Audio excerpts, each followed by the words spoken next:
Assalomu alaykum aziz do'stlar, kanalimizga xush kelibsiz. Kanalimizda mehmon bo'lsangiz, kanalimizga obuna bo'lishni unutmang. Markaziy bank tomonidan belgilangan xorijiy valyutalarni o'zbek so'miga nisbatan 23 avgust kuni uchun amal qiladigan qiymatini e'lon qildi.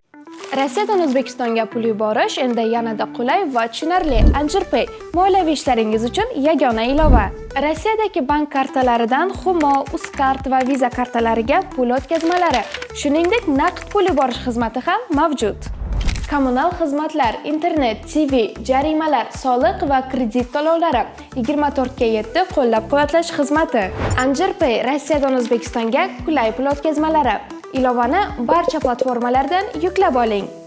Unga ko'ra dollarning rasmiy kursi 6 so'mga ko'tarilib, 1 AQSh dollari 11.853 so'm tashkil etdi. Bundan ko'rinadiki, 100 AQSh dollari 1.185.355 so'mga teng bo'ldi. Yevro kursi esa 26 so'mga ko'tarilib, 1 yevro 13.869 so'm tashkil etdi. Bundan ko'rinadiki, 100 yevro 1.386.984 so'mga teng bo'ldi. Rossiya rubl kursi esa 0.42 so'mga ko'tarilib, 1 Rossiya rubli 141 so'm tashkil etdi. Bundan ko'rinadiki, 1000 Rossiya rubli 141 ming so'mga teng bo'ldi. Qozoq tangasi esa 0.12 tiyinga pastlab, 1 qozoq tangasi 25 so'm tashkil etdi. Bundan ko'rinadiki, 1000 qozoq tangasi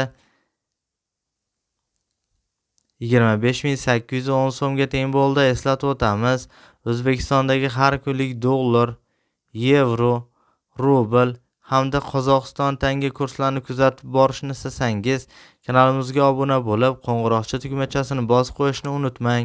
Kommentariyalarda ham o'z iliq fikrlarini yozib qoldirsangiz, bizni har kunlik shunaqa videoroliklar tayyorlashimizga bizga motivatsiya bo'ladi degan umiddamiz. E'tiboringiz uchun barchangizga kattakon rahmat.